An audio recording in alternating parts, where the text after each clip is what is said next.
TV가 함께합니다. 패션과 통계, 보건에 이르기까지 매주 목요일에는 생활과 밀접한 다양한 정보를 방송대학 TV를 통해 배울 수 있습니다. 금요일에는 우리의 전통사회 모습과 실제 생활은 어떠했는지에 대한 역사를 공부합니다. 그리고 즐거운 철학 산책이 안방에서 펼쳐집니다. 살아가면서 거듭되는 배움의 시간, 사회와 문화에 대한 다양하고 광범위한 교육, 교양 프로그램들을 방송대학 TV가 토요일마다 선물해 드립니다. 하나 더, 매일 오전 9시부터 10시 30분까지, 오후 8시 15분부터 새벽 2시까지 방송대학 TV가 아침 저녁으로 삶의 깊이를 더해줄 교양 프로그램을 선물합니다.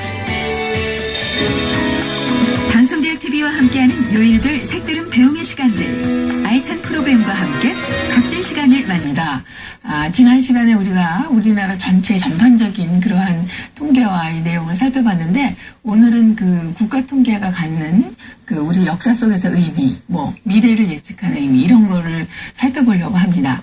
여러분, 혹시 역사라는 것은 과거와 현재의 자료를 가지고 미래를 우리에게 알려준다라고 정의되어 있습니다.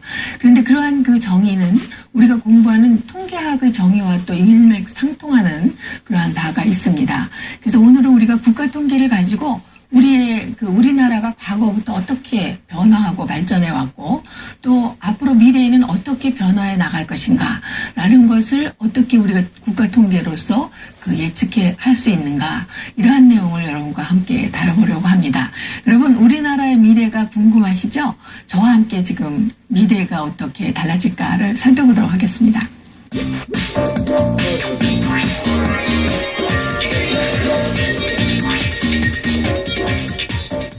네, 사람들이 죽고 태어나고 또 국가 간의 요새는 또 이동도 굉장히 잦죠.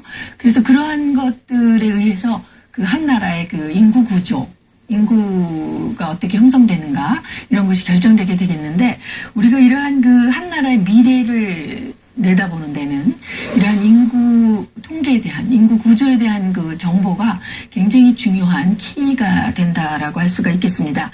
그래서 그 나라의 미래를 설명하는데 아주 결정적인 거죠.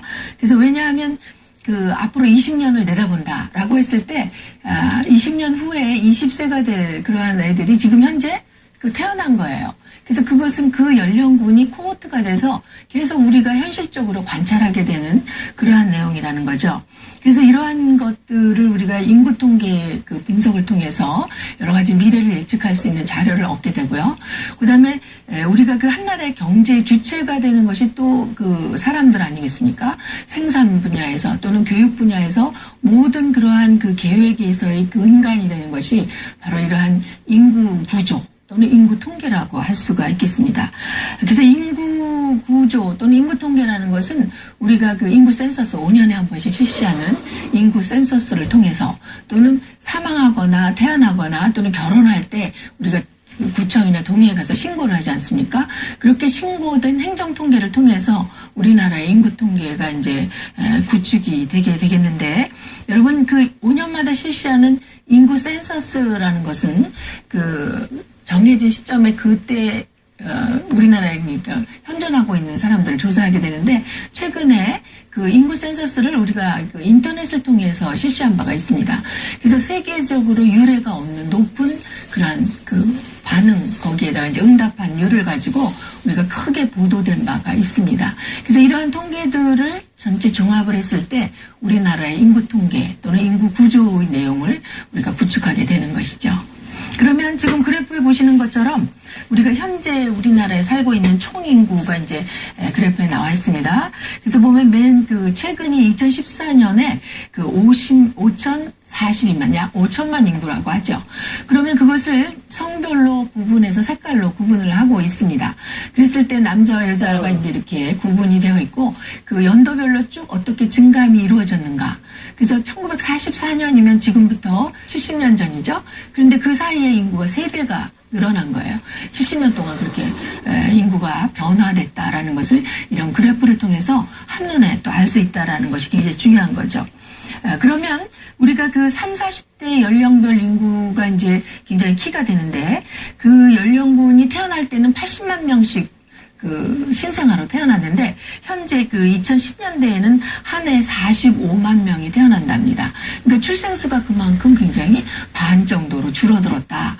이것은 다시 말하면 이런 출생수가 줄어들면서 걔네들이 이제 나이가 먹으면서 인구 구조의 변화가 생기게 되는 것이죠. 그래서 예를 들어서 뭐 대학교 입학하는 연령인 18세를 기준으로 봤을 때 2016년부터는 본격적으로 이제 그 대학교 가는 애들이 줄어들어가지고 2030년도를 예측해 봤더니 44만 명까지 줄어들어서 결국은 이것이 시사하는 바는 그런 대학교 갈 애들이 줄어들면 대학교가 이제 합병이 돼야 되겠죠. 그리고 거기에 따른 모든 그 교수 수라든가 뭐 시설이라든가 이게 같이 줄어들어야 되는 그런 여러 가지 그 여파가 있다라는 겁니다. 그러면 우리나라 저출산과 그 인구 감소의 상황에 대한 것을 여러 채널을 통해서 보도된 뉴스를 통해서 한번 짚어보도록 하겠습니다. 네, 국가의 가장 중요한 구성 요소 중에 하나는 국민입니다.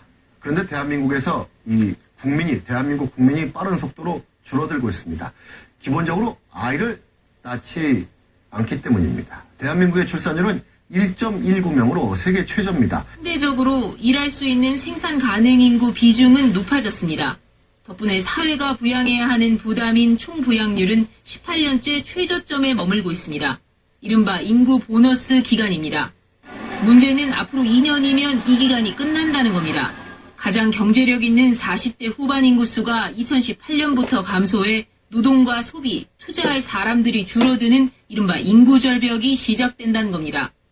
앞서 일본과 미국에선 인구절벽이 장기 불황과 금융위기라는 소비절벽으로 이어졌습니다. 우리나라 그 저출산에 의한 인구 감소는 매우 그 심각할 정도입니다.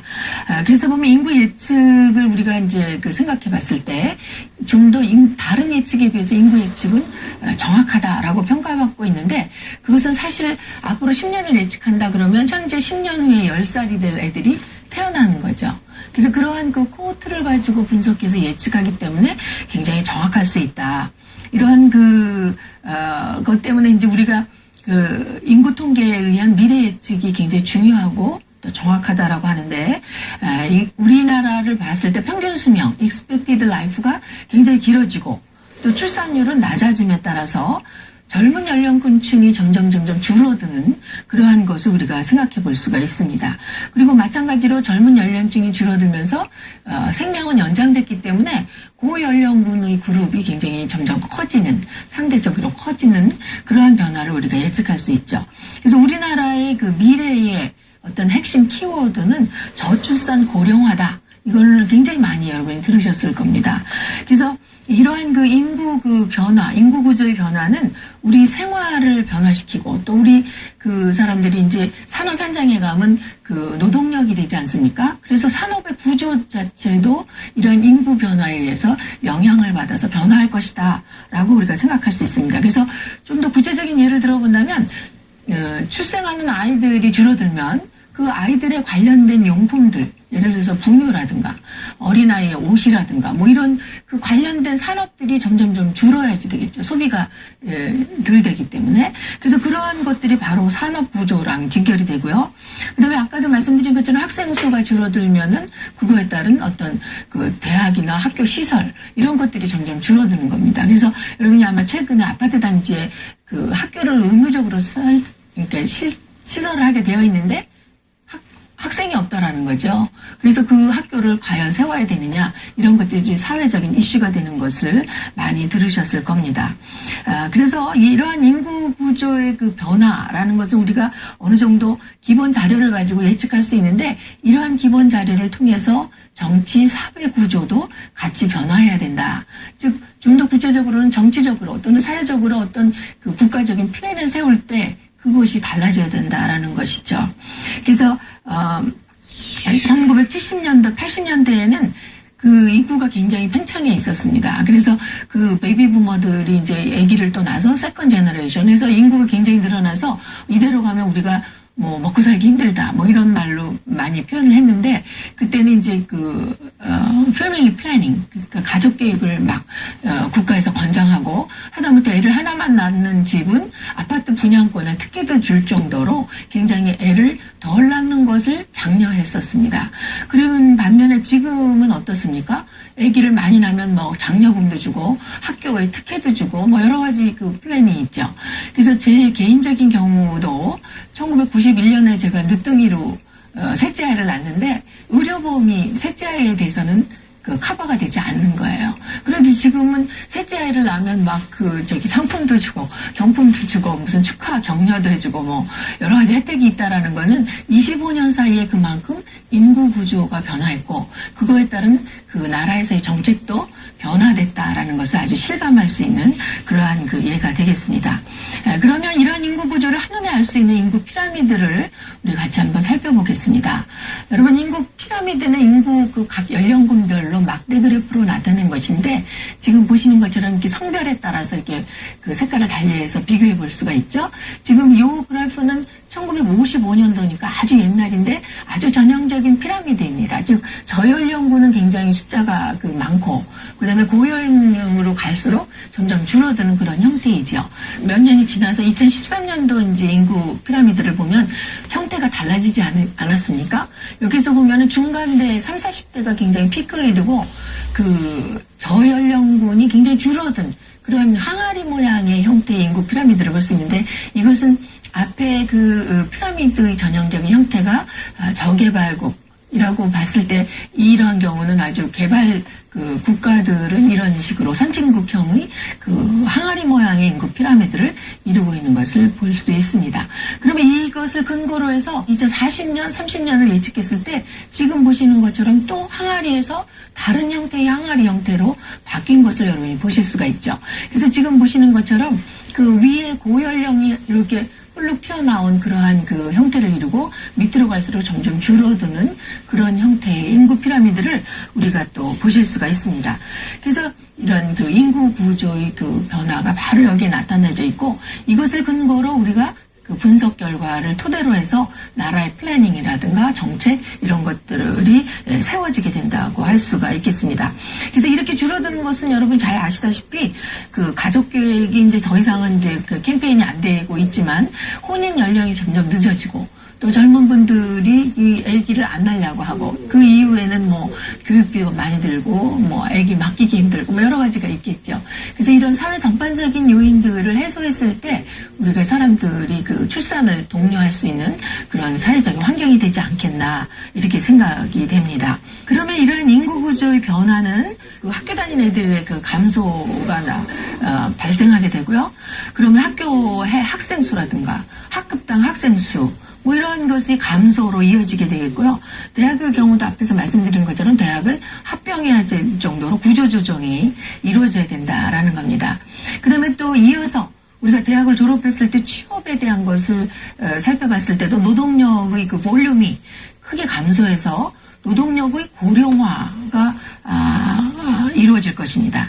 그래서 이런 것에 따르면 또 그다음에 산업 구조도 같이 따라서 변화해야 된다라는 것이 불가피하다는 거죠. 그다음에 고령자가 크게 늘어나서 이 고령 인구를 부양해야 되는 그런 사회적인 문제, 복지 문제 이런 것으로 대두되게 되는 것입니다. 그래서 우리나라 2017년에 65세 이상의 인구 비율이 14%인 고령사회가 되고 예측했을 때 2026년도에는 65세 이상 인구 비율이 20%인 초고령화 사회에 진입하게 된다라는 겁니다. 그래서 이러한 초고령화는 우리가 세계에서 유례가 없을 정도로 빠르게 진행되어서 이러한 고령화 사회에 대비한 그런 사회 어떤 전반적인 정책 이런 것들이 준비돼야 된다라는 것이 아주 필요한 사항이죠. 그러면 이러한 고령화에 관련된 사항들 중에서 사람들이 궁금해하는 것은 무엇인지 같이 한번 알아보겠습니다.